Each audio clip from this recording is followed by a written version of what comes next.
Hi, I'm Susan Chabinsky with Morningstar. Morningstar Director of Personal Finance and Retirement Planning, Christine Benz, has put together a monthly financial to-do list for 2022. And October's to-do is all about how to save for college. Christine, thanks for being here. Good to see you. Good to see you, Susan. So one key challenge that many families face is I want to send my kids to college, I want to save for college, but then I have these other goals like retirement. How do you suggest any tips for how to think about balancing a variety of different goals when college is one of them? Balance is really the key word. Like so many things in life, it's important to balance college savings alongside other important financial goals, retirement savings being the main one. You have to put retirement savings in the front seat because if you come up short with your retirement savings, you just simply have fewer levers than you do with college. And another thing I would say on the college front, I think parents might be put off by these incredibly high numbers we see in the realm of what college costs today. So I was looking in-state tuition at public universities, $9,000, $19,000 for out-of-state students at those public universities. Some elite public universities are charging well more than that. And of course, private school tuition has gone through the roof too, where it's like $38,000, I believe, is the average, and many elite private institutions are charging upwards of $60,000. Right. So don't be blinded by those really high numbers. Recognize that for all but very, very wealthy families, college funding is probably going to come through from a variety of sources. So it might be your personal savings, that might be a component of it, but so might financial aid, so might loans, so might a healthy dose of compromise on the part of your student, and that might entail some work in college. So when college comes close, you'll be able to look at the whole toolkit and recognize that for many households, financial aid, merit-based aid will be a big piece of the puzzle. I would urge everyone to read Ron Lieber's great book on this topic. It's called The Price You Pay for College. Really great explainer of how merit-based aid works. And in your podcast, The Long View, you actually interviewed Ron about this very topic about a year ago. We did, and he is a fount of wisdom on this topic of paying for college. So now there are a variety of different vehicles or tools that parents or family can use to help save for college.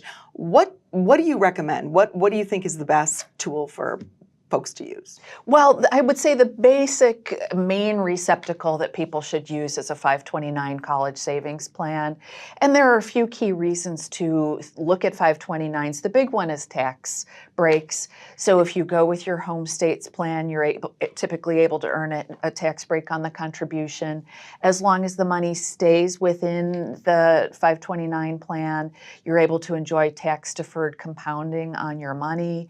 And then when the money comes out to pay for college, assuming it's going for qualified college expenses, those withdrawals are also tax-free. So you get some nice tax breaks for using a 529 plan. The other big advantage is that for super savers especially, you can get a lot of funds into a 529 plan, and there aren't any income limits that would clamp down on how much you can put in there. So some nice tax benefits and also just a lot of flexibility built in. So now there are, how would an investor have a sense of, what they should be looking for when they're choosing a 529 plan? I would say the starting point is to look at your home state's 529 plan, but I would also urge people to take a look at our College Savings Center on Morningstar.com. We've got a map where you can dial in and look at your home state, see what sort of plan is on offer. Our team does these great annual ratings of 529 plans. I believe the next round of ratings is coming out in November, but it's a really nice distillation of how various plans stack up from the standpoint of investment options and fees. And I'm happy to say when we look at the data, since we've been covering 529 plans, and certainly other entities have been shining a light on this space as well, we've seen fees come down, we've seen investment lineups improve. So it's, I think, a fact of life that transparency, that shining the light in this space has really helped improve the plans. And let's talk a little bit about, investing those 529 plan assets and the investment choices that you have within a 529 plan. What's your advice there? My advice is to not overcomplicate this. So typically 529 plans do offer age-based tracks, so you can select the plan that sort of corresponds with your child's age.